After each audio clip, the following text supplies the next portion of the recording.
Hello and welcome back to the Edge of the Box podcast, a podcast by WhoScored.com. I'm your host, Dan Bardell, joined by Sam Tighe and George Elek to preview the weekend's Premier League action. Little disclaimer, we are recording this on a Thursday morning, so there still is games to play midweek, but we've got enough in us, I think, to preview the games. We're going to look at Villa v Arsenal, Luton v Manchester City, and if we have time, a little look at Nottingham Forest as the team in focus as well. But only one place to start this weekend. It's Aston Villa against Arsenal. Sam and I have barely slept with excitement after Villa really dismantled Manchester City last night. Sam outplayed them completely. I think it was 22 shots to 2 in the end, and just one of the great nights at Villa Park. I am still buzzing. Yes, me too. It was a very strange sensation, wasn't it? Watching your team dominate the European champions like that. Just play them off the park, and treble winners. The best team in the world. Yeah. And I know Rodri wasn't there, and that obviously is quite a massive deal for them, as we found out over the last few months. But even still, you fall into that trap of sort of making excuses for City, don't you? Oh God! Oh, well, it was this. Oh, it was that. You automatically you end up trying to apply some asterisks to it. But like, it was my wife that had to point out to me. She was like, you do realise that, Erling Haaland still on the pitch, Phil Foden still on the pitch. Yeah, there's a few world-class players there. The whole defence is intact. John Stones is back, who had a nightmare. Everyone at City had a nightmare, really, because Villa, everyone was 10 out of 10. This is a momentous victory. I was just sat there like, okay, yeah, it's the best victory of the Emery era. Done. It's the best victory since Villa returned to the Premier League, for sure. Is it the best victory I have ever seen? Is it the best Villa performance I've ever seen in my entire life? I'm 33. Possibly. Genuinely, I'm going to have to give it some more thought. We'll come back to you in 2 to 3 weeks. It's a serious question. You have to ask yourself that. But I think the answer is probably yes. That might be the best I have literally ever seen Aston Villa play, taking into account the nature and the strength of the opposition. Dan, do you agree? I do, but then we could be saying the same thing after Saturday, potentially. In an ideal world. Let's bring George into this Villa fest. You picked the wrong game last night. What am I doing here? Didn't watch Aston Villa against Manchester City. So I'll give you a little bit of a flavour, George. I think the thing that's probably impressed me most is Manchester City have lost games this season. They went to Molineux and they lost. Rodri didn't play that day either. Well, not coincidentally, it's not a coincidence at all, is it? But Rodri didn't play that day either. But teams get wins against Manchester City, but Manchester City might miss a load of chances. They might completely dominate the game and get a little bit unlucky. Haaland misses an easy chance, and team has 2, 3, 4 chances and ends up winning the game. This wasn't that. The possession was really, really close. I think it was 54 to 46 in the end, or something like that. That against that Manchester City side, that's almost like winning the possession stakes when you look at it. Villa had over 20 shots to Manchester City's 2. Manchester City's 2 shots came in the same 10 seconds, and Haaland should have scored in the 12th minute. Yeah, and then they didn't take a shot after the 12th minute. The XG timeline is a flat line. That is absolutely incredible. I can't overstate you, George, how good Villa were last night. That's what I'm hearing. I mean, as Sam said, there are various graphics these days that you can look at that will tell you a story of a game, and whether that is like a shot map location, whether that is an XG plot, and all of them are just so striking in the total dominance that Villa clearly showed over City, both in terms of chance creation and in terms of preventing City themselves from doing so. And if you look back over the games where City have dropped points this season, they'd drawn 3 games coming into the 1-0 defeat against Villa. They scored 3 goals against Spurs. They scored 4 goals against Chelsea in the 3-1 and 4-all draws. They created a lot of chances against Liverpool before they equalised.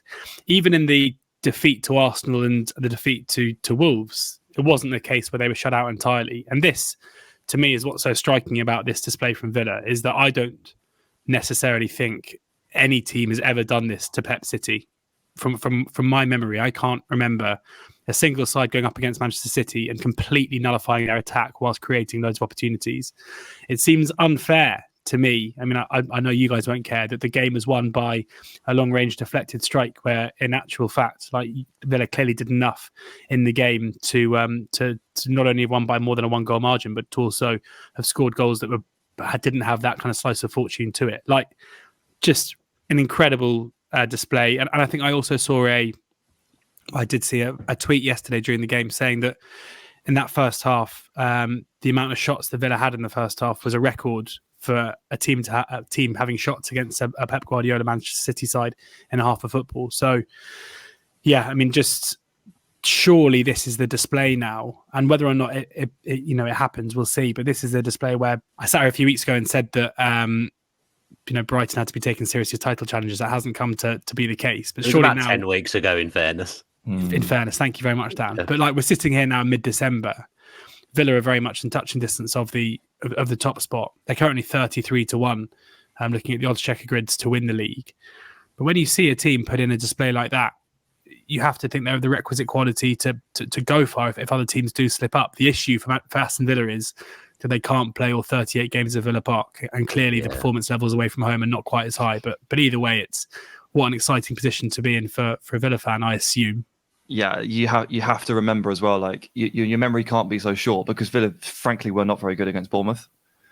They just weren't. No. And there's a 94th minute header there, which is a glorious header that has nicked a point against a team that has actually probably outfought you in midfield and exposed a few weaknesses in your team. Now, obviously, what works for Villa in midweek is that you get Boubacar Kamara back, who was amazing on the night, and he's also tactically very, very important to the team. Of course, you then combine that with the fact that City were missing their version of him, probably in Rodri. Seems like a disrespectful thing to say about Rodri. He's the best midfielder in the world, but you know what I mean. And of course, the Villa then get the advantage there, whereas Bournemouth had it before. So it's all swings and roundabouts, and football, there's a lot of games to play.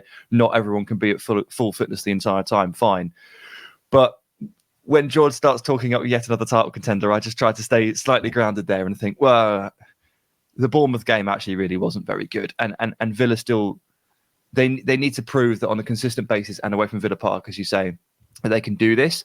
But I think also last night was really important in Villa proving to themselves, as in those players, like getting a big result and going, crap, we are this good. We are actually this good, and this is the proof. That's a very powerful tool. Yeah. You can get one of those in the bank, because, all right, Villa went and beat Spurs away. Again, another pretty rickety game. All right, Villa have had some good wins. Come on, doing that against City, that is a potential turning point for an entire set of beliefs for the whole season. And a great time to remember how to keep a clean sheet as well. Yeah, it's been like 8-9 games, hasn't it? Yeah, I think Chelsea away was the last time Villa kept a clean sheet, and I'm relatively sure that game was in September. So it had been a long while since Villa did keep a clean sheet. You referenced that away game, Sam, but I guess getting that late smash and grab point, really, it kept the momentum going into this game against Manchester City. George, the good news for the sake of this preview is, we're talking about, we wish every game could be at home as Villa fans. This game is at home, and Arsenal themselves, kept their momentum going by getting a late victory at Luton midweek.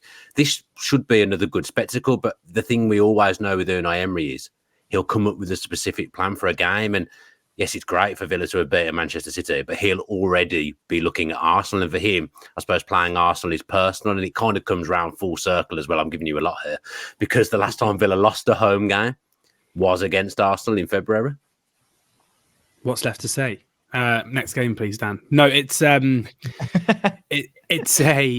it's a game so full of narrative, where even if you look at the Premier League table now, you've got Villa, who are 4 points behind Arsenal after 15 games. So if Villa can win this game, then people can laugh at title contenders, and I think the majority of football supporting neutrals or fans of Premier League clubs probably think that only three teams can win the league, and those are Liverpool, Arsenal, and Manchester City. And maybe they are, it's eminently likely that one of those will do it.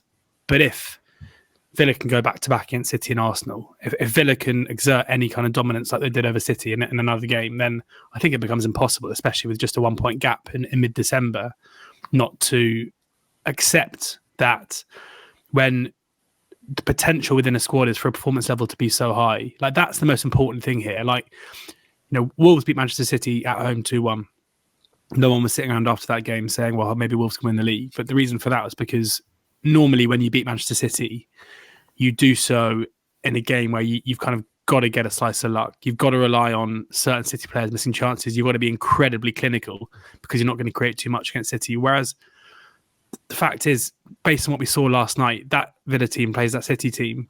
The majority of the time, Villa are going to win because they were just the better side. Yes, injuries play a big part in that, but let's not pretend. Akanji's been brilliant in the last couple of weeks since he came in alongside Rodri in midfield. John Stones, has gone from being the John Stones revelation in midfield has been one of the big storylines of 2023 in European football. Like, this is still a very good City side. Yes, they're missing players, but injuries are part of the game. Like, I still think City are now 11-10 to win the league. So for the first time this season, their odds against to do so. So they're perceived as having a kind of less than 50% chance of winning the league. It feels to me now like within most circles, Arsenal are probably perceived to be the likely winners in some areas. And this is always the case. It was the case last season as well, where City were still massive favourites, even when people thought that Arsenal were seen to be the ones who were in the driving seat. And Arsenal are still 11-4 to win the league, 15-4 at Liverpool. So, yeah, it's a massive game. How much you have to accept or notice that Arsenal have an extra day's rest, which at this stage of the season I think is important. How much will that have taken out of Villa in midweek? Yes, you can talk about the momentum and like the belief that they can now do this, but at the same time, it's not easy to do that to Manchester City. So, but yeah, I mean, if Villa can put in a similar level of performance, then Arsenal are probably in for the hardest game so far this season. Yeah, I mean, they made hard work of that Luton game. We've seen a lot of late goals recently as well in and around the title race. Arsenal, Liverpool, I mean, the Spurs game as well. Manchester City have kind of been on the wrong end of those late goals, whereas it feels like the other teams at the moment. I actually think Liverpool, I've got a sneaky feeling Liverpool might win the league this season. I've been saying that for a few weeks to a few of my pals. I think Liverpool might end up doing it. I was at Sky on Tuesday doing the football show, and they had a title race segment and was using the Opta supercomputer. And Villa were fourth in that for 0.06. City were far and away the favourites. I'd be interested to see what that's saying now after last night's results. I have no idea how you get on the Opta supercomputer. I saw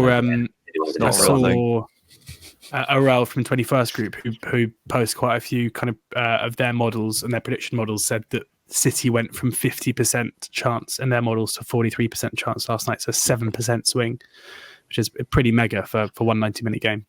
I was pretty sure that even a few weeks ago, City were like 93 or 83% chance winners. Like, this was only 2 to 3 weeks ago. A lot of models had them as that. So these things change quite a lot. Maybe the lesson here is that we should maybe check them in April. I think that's just called the league table, Sam. And if we didn't talk about those things, we wouldn't be doing podcasts and we wouldn't be getting paid, so that wouldn't be very good. We wouldn't be earning a living, so that would not be good at all. You talked about narratives in this game. I can't remember which one of you said this now, but there's obviously a fair few narratives around this game. Obviously, Emery managing against his old team. One of the narratives is the goalkeeper position, Sam, at the moment. Martinez, we saw his value last night for Villa.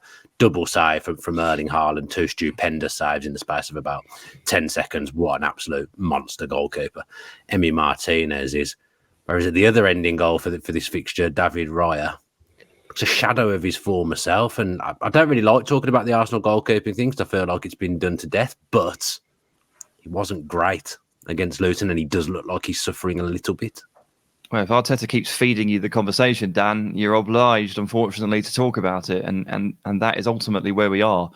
There's differing opinions across the board, isn't there, about how Arteta has handled this goalkeeping situation, whether or not he is basically the reason why it's gone so badly, or whether actually it's nothing to do with him at all.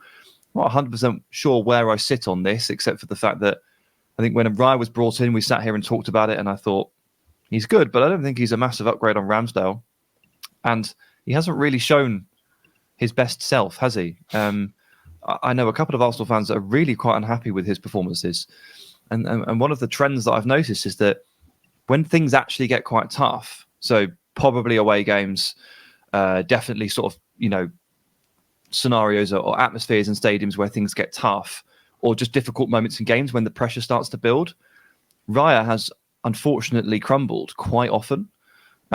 He was credited with 2 errors leading to goals by Opta in midweek, and he already had one in the bank from the Lens game in the Champions League. So he's currently at fault for at least 3 goals, clear cut. But you could probably dig a little bit deeper actually, and probably go for a few more. I don't think it's been particularly convincing whatsoever. But then, of course, they brought Ramsdale in for the Brentford game because Raya couldn't play because, you know, loanees can't play against their parent clubs. Ramsdale looks absolutely terrified, which is not the Ramsdale that we saw last season.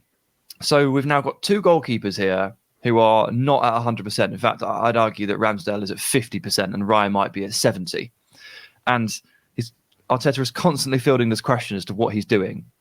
And I think he is actually the architect of this scenario in a bad way. Like he has done this. Like, he chose to buy Raya. He chose to put him in. This is kind of all his fault. Because Ramsdale, while he had some lapses last season, I think they're 2 completely opposite cases. Like, Ramsdale was having these lapses in like the second minute of games, which I'm not suggesting is like a good thing. But like the errors that Ramsdale made last year towards the back end of the season, like think about the Southampton game where they conceded 2 minutes in, or I think it was the Bournemouth game where they conceded after like 30 seconds or whatever. Yeah. Okay, fine. A mistake is a mistake and it's bad. But these Raya errors are not coming in the first 2 minutes and giving them a chance to sort of rebound from them. They're causing real problems, and they're really destabilising the team later in games. I don't know what the solution is here at all, except to send them off to a goalkeeper camp to restock on confidence, like possibly run by Petr Cech. But like this is the scenario that Arsenal are in now. You know, the defence, fortunately, is really, really solid. But behind them, I don't know, man. It's not good. It's not good at all. No, I mean, David Raya put in the lowest rated performance in a Premier League match according to WhoScored rating so far this season, which, you know, you can't dress that up. That's not great at all. Ramsdale has been slightly linked with a move to Newcastle. Obviously, Newcastle are probably going to be in the market for a goalkeeper in January now. Is it a bit of a myth that competition brings out the best in people, especially in the goalkeeper position? Because I think I don't remember many people calling this as being something that was going to work or that was a good thing when they did it. I like David Raya, and I thought David Raya was the better goalkeeper when they signed him. But having 2 goalkeepers of a similar level, people did kind of say this is going to create more problems than it is going to do good. And at the moment, that's how it feels it's gone.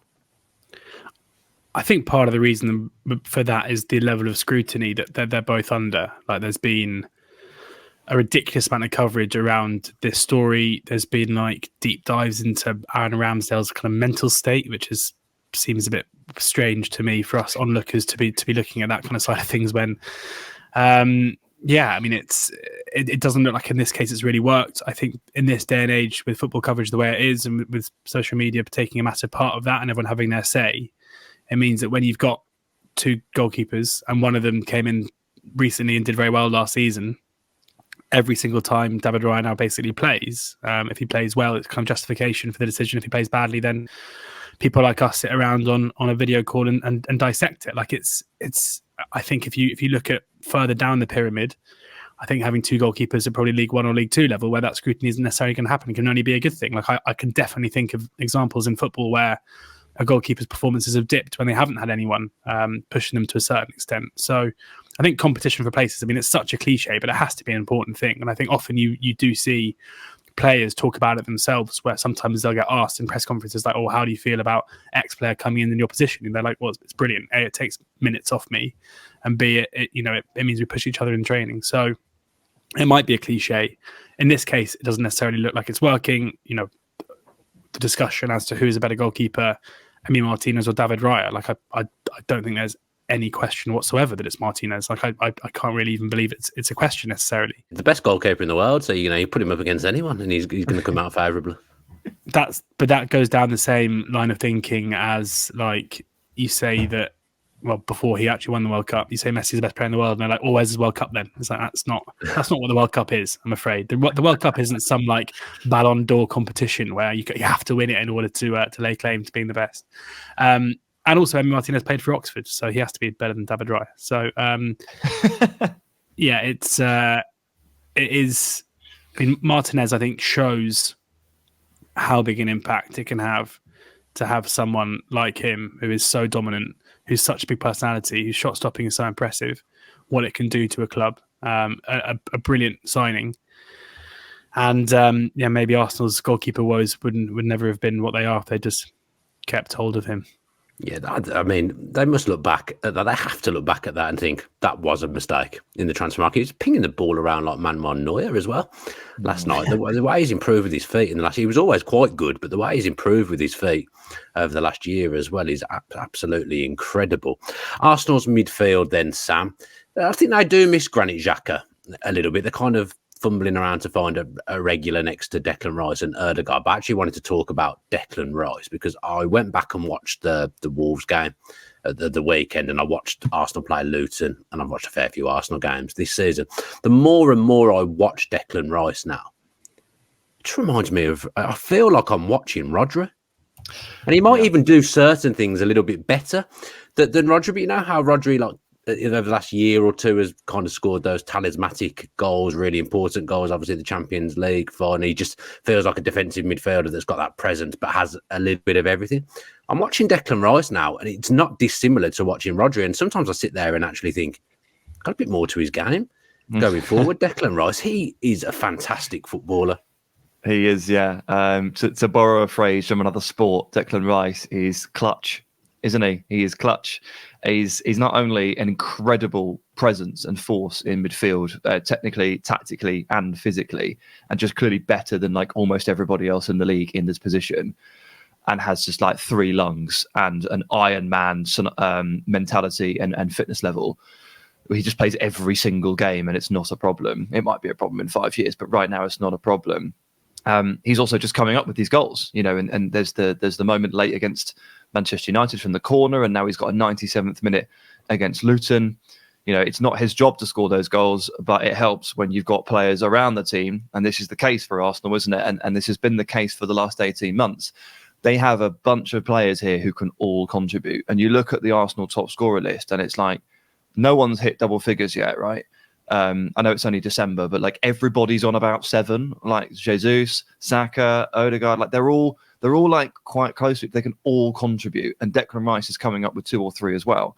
Now, this is where Xhaka was last season. Remember, Xhaka was in double figures. He was suddenly appearing in the box with these late runs and suddenly scoring way more goals than we really ever anticipated or were used to seeing from Granit Xhaka, because he was unleashed in this kind of like this newer kind of box to box role, which wasn't where they wanted to put Rice and isn't where he plays half the time. But when it's necessary to do so and when he needs to play there, he does it even better than Xhaka. And so just like whatever you throw at Declan Rice, he answers, and he does it to probably a 9 out of 10 standard. He's been absolutely outrageously good so far.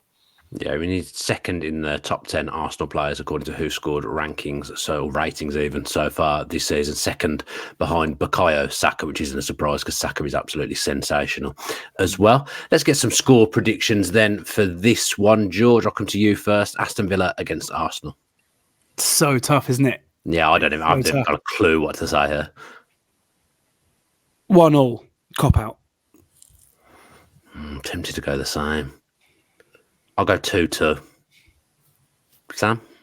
Yeah. I can Villa pour enough into this game? Like what did Wednesday night take out of them? Yeah, that's the problem. What's the influence of, like, Dan, we've talked about it, like Villa Park under the lights, you know, because and like what the crowd got left in them. Like, I think time for the energy to rebuild, because the crowd, you know, right from the first whistle, you could tell the crowd were on it. Villa Park was on it, and you knew something special was about to happen. And how does that translate? Like, it's such a difficult question to answer.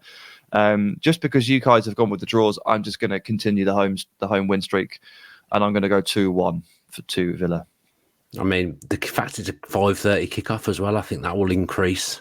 Oh, it gets dark early now, doesn't it? Yeah. It's a weekend, you know, people will be out all day, honestly, doing what they do before the games. I just think the atmosphere could be really favourite on Saturday. And it was very good last night, but I think Saturday it'll be even better. So yeah, none of us predicting an Arsenal victory in this title race that Aston Villa are fully in and involved in.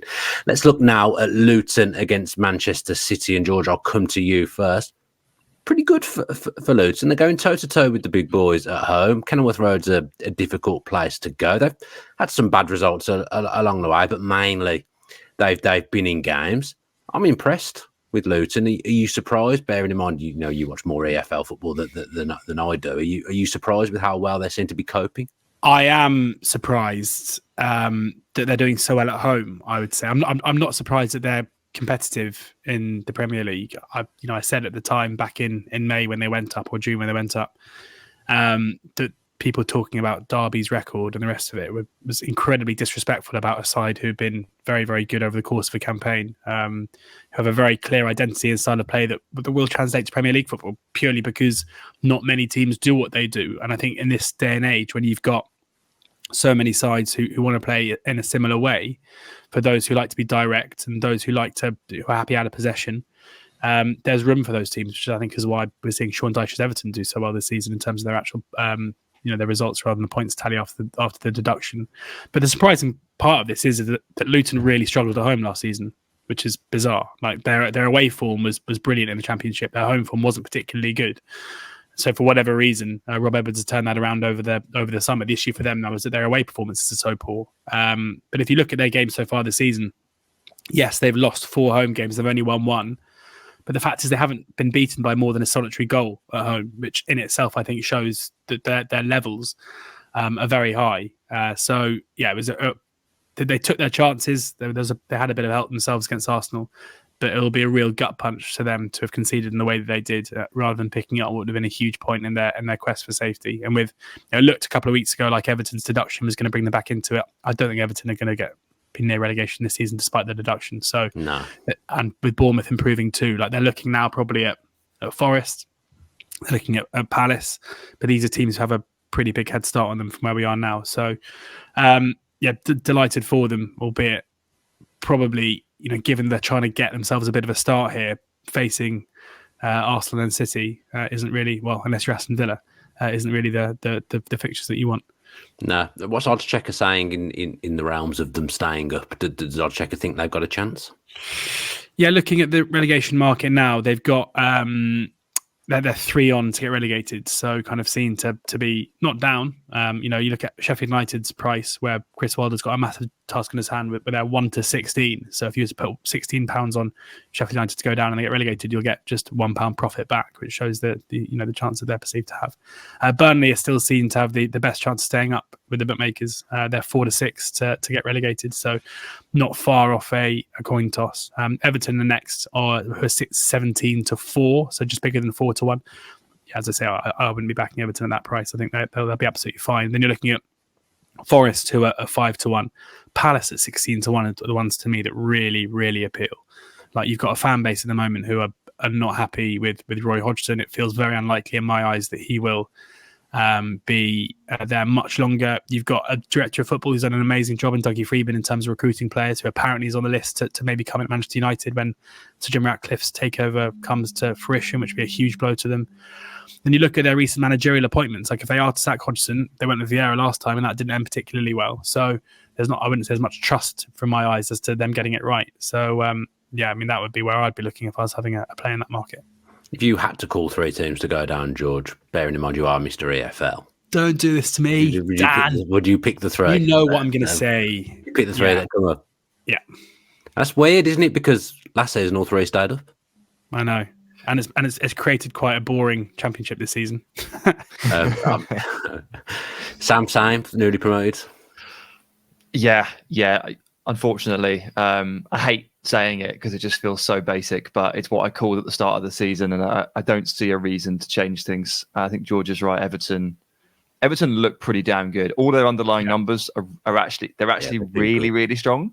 Which is quite weird for Dyche, given that Burnley, they were always terrible. I know. He was like the ultimate XG beater. Well, now obviously it's being cashed in, right? Because they're not scoring. They're racking up sort of 2 XG a game and not scoring and not winning the games. Appreciate they do play tonight before we just after we record, but we'll see. But it's been a theme. So they seem a cut above Sheffield United, unfortunately. Well, we'll see what happens with the new appointment with Chrissy Wilder back in, but it's hard to look elsewhere. That points buffer to sort of 15, 16 points. I know it's only sort of 6, it's a couple of wins, but it just feels like so much if you're Sheffield United and you can drop an 8-0 loss at some point. I don't know how much you've seen of Luton so far this season, Sam, but Alfie Doherty looks a very good player. He's impressed. He's probably been Luton's best player, actually. He's got the 11th most key passes in the league, but I guess the problem is that Luton's top scorer is Carlton Morris with 3, and I'm pretty sure at least one of those is a penalty. So he's kind of creating the chances, creating the key passes, but Luton aren't taking the chances away, although they just scored 3 against Arsenal midweek. They did, yeah. They certainly took their chances in midweek and gave Arsenal just a hell of a ride. Doherty. So how do you pronounce it? Doherty. I said Doughty. Doughty. Yeah. So Doughty's been good fun, hasn't he? At wing back, sort of steaming forward, and there's a nice variety to his deliveries and to his play, and he's generally creative. Although I will say that, obviously with the key passes, that's a chance created, and he is on almost all of the set pieces, from what I can tell. He's taken almost all the corners, and has got 3 assists from free kicks, I think. So that is always going to help when a player gets the lion's share of set pieces.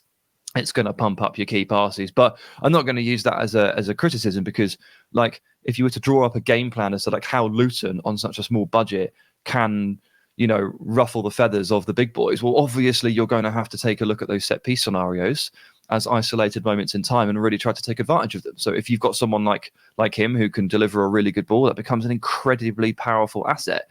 And early on this season, with 14 odd games in, he's picking up assists. He's delivering really good balls into the box, from corners, from free kicks. He is the one that is making this difference where Luton can. So he's holding up his end of the bargain. I've been really impressed. Yeah, let's talk about Manchester City then, George. And my main takeaway from last night is they haven't got De Bruyne at the moment. I think Stones coming back in, they'll do that kind of Stones-Rodri thing that they did so well at the back end of last season that kind of elevated them to the treble. But I think without De Bruyne, Gundogan's obviously gone as well. I kind of feel like Bernardo Silva's wasted on the flanks. I kind of feel with those players missing and not there, who've been a massive part of Manchester City. That's a big hole to fill for any team if you lose 2 of your central midfield through. I kind of feel like Bernardo Silva has to play in the midfield. Are you concerned? Well, you won't be concerned because you're not a Manchester City fan, but if you were a Manchester City fan, would the makeup of their central midfield concern you a little bit? Or now John Stones is back, do you think it'll kind of sort itself out? Yeah, I mean, it is funny because obviously the De Bruyne absence is massive for City, and there's no denying that. But until last night, their attacking output hadn't really been affected. I don't think he is necessarily the person that is missing. Maybe the way that they attack with a very high line, and apart from Kyle Walker on the right hand side, not that much pace on the turn from the left hand side has made an impact. We've seen them be really hit on the counter a lot by sides, Chelsea, Spurs being 2 of those. But it's the defensive issues that have been their massive problem.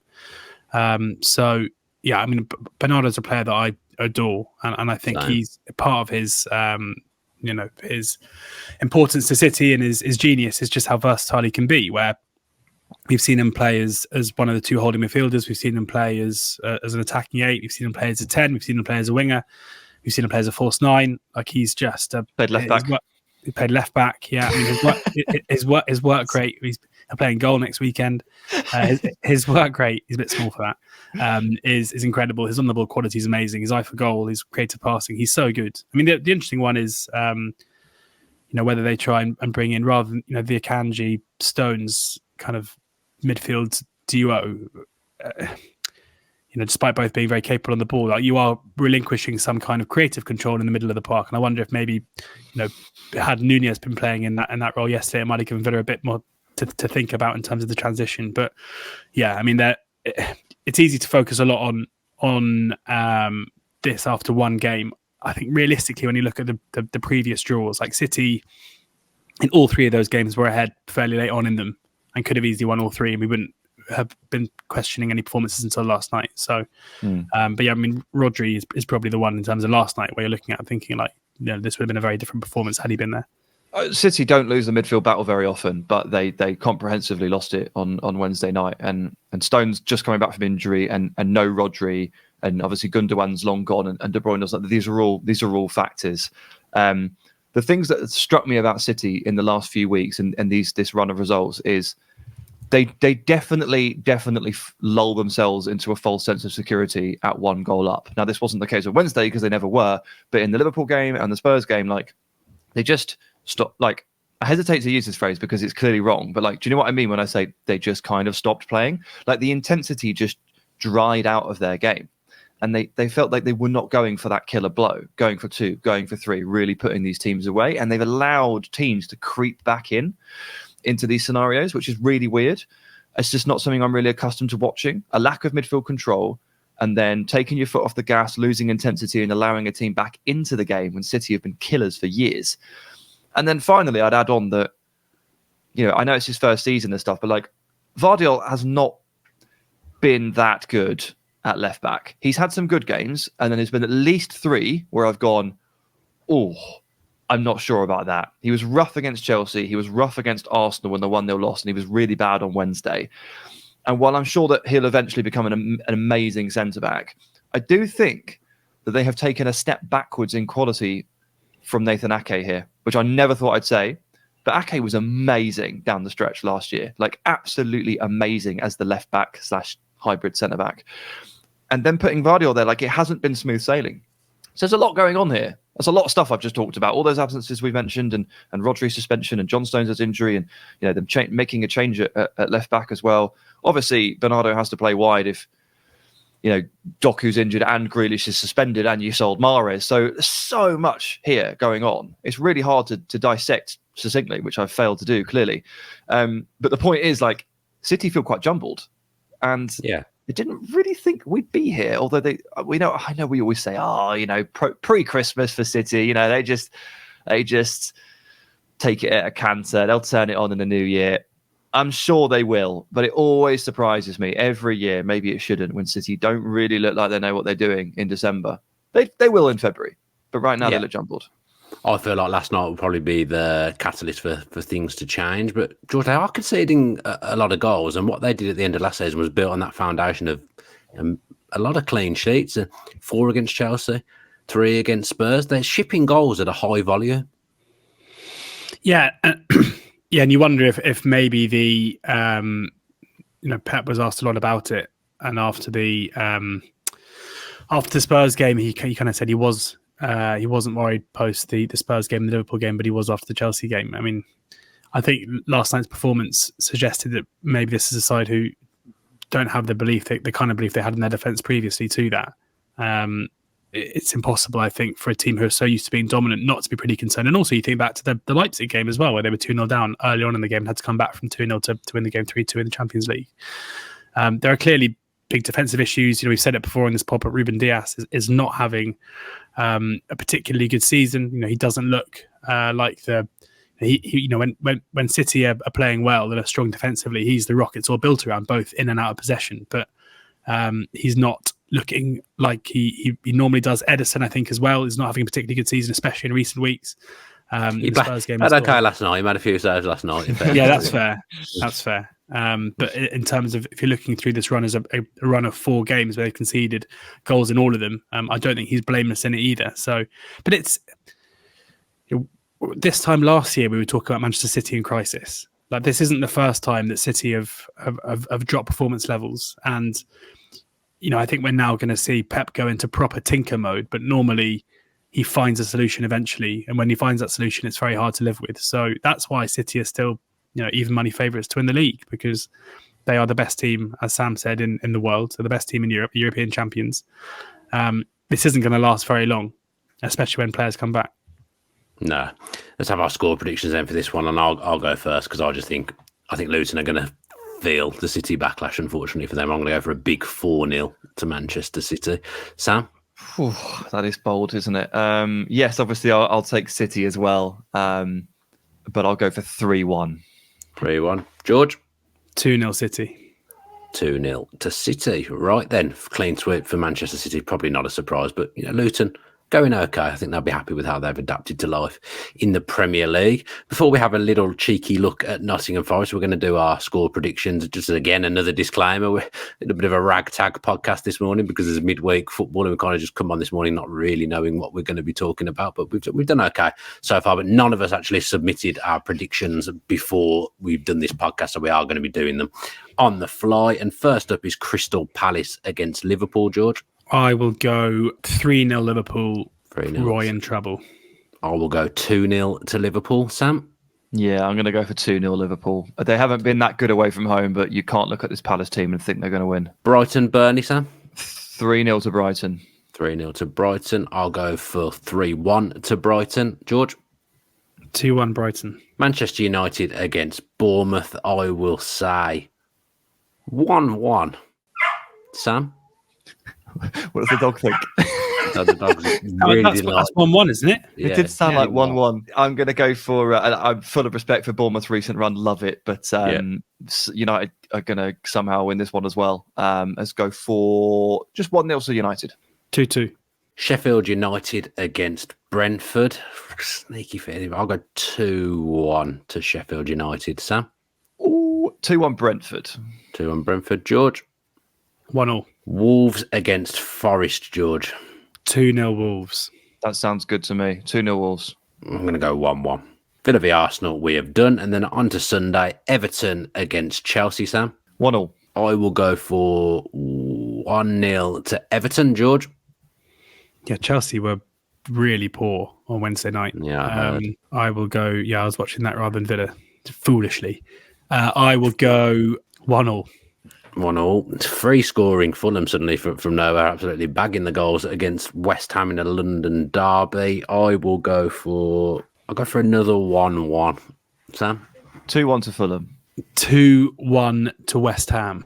2-1 to West Ham. Luton, Manchester City we've done. So the final prediction from us is Tottenham against Newcastle. Sam? 3-3. 3-3. Why not? Why not? Said it's so like it's the most normal prediction. 2-1 to Tottenham. Yeah, that's what I was going to say as well. 2-1 to Tottenham. Okay, that does our predictions, but we have, of course, got our odds checker treble to do. I'll take the home win. So I've gone for Sheffield United to beat Brentford. I imagine that will boost the odds considerably. So I'll go for Sheffield United to beat Brentford under Chrissy Wilder. I'm doing the draw. United Bournemouth. Despite United's good showing on Wednesday night, I'm still not sold yet. And I think Bournemouth under Areola are trending very much in the right direction after a good result. Yeah. I've predicted the draw as well in that game. Sam, away win? Yeah, we'll take the Liverpool one, I think. Yeah, but someone's going to say if that makes well, I mean, sense, it's Liverpool or Man City. I feel pretty safe either way, but I'm going to go for the Liverpool one. Yeah. So okay, it's a big price, this 35.83 to 1. With our friends, Dan, as you know, Bet MGM and Bet. Oh, I love it. 35.83 to 1, your best price. If you didn't use odds checker and you went to the shortest price, you'd only be getting 26.73 to 1. So massive difference.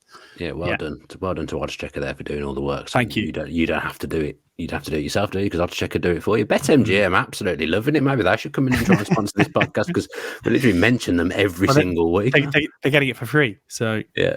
No, that's true. Yeah, why would they come? Yeah, makes sense. Let's have a quick look at Nottingham Forest then. And George, Steve Cooper in trouble. Do you think Nottingham Forest will pull the trigger? I've got to say, I hope they don't.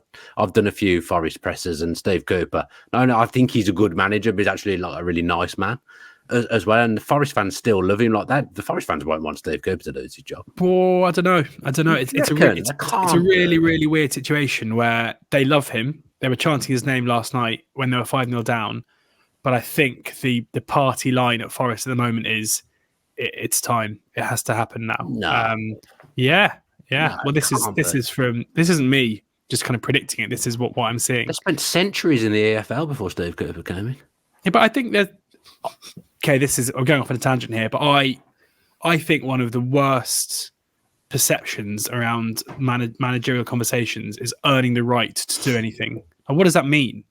Like, yeah, Steve Cooper did a brilliant job to take Forest into Premier League. It doesn't mean he's earned the right to take them down. Like, you have to assess, just because he's taken us to this level, do we believe that he is the person who is best placed in the future to take us to the next level? And if the answer is no, then it doesn't matter what they've done before. Like, yeah, there's no loyalty in football, but managers don't show loyalty to fan bases when a better offer comes along. So, he's clearly done an amazing job. And last season, when Forest were in a pretty similar position, it was him who steadied the ship and led them to safety.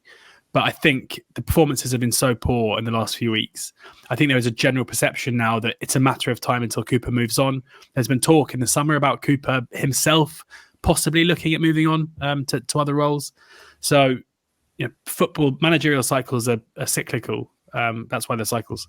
And this one, it feels like it's come to an end. I mean, it'll be interesting to see who they go after. I saw one national newspaper post-match saying that Marco Silva is on the list of replacements, and I can't ever think of a manager. I mean, there was once where Paul Lambert, when he was Colchester manager, beat Brian Gunn's Norwich 7-0 on opening day, and they basically just sacked Gunn and hired Lambert on the spot, which was quite amusing.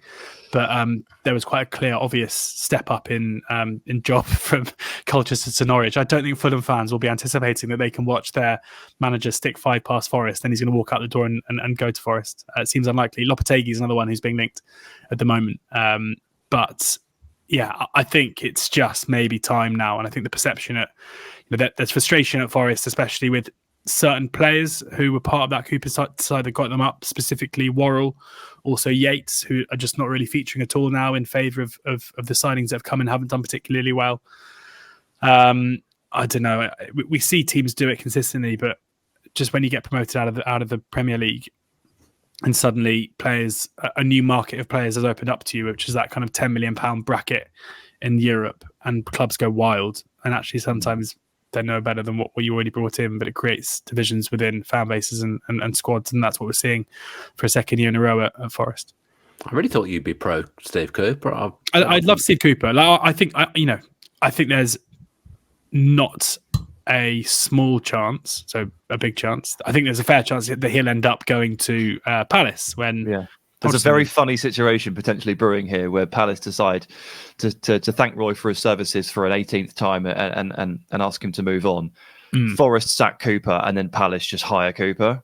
Yeah, it's so possible. It's very amusing. I almost think there's a fair chance that the news that Cooper gets sacked might go the other way. Cooper gets sacked, and that leads Palace to say, "Cheers, Roy. We're going to go and get Steve." Yeah, because they've been linked previously.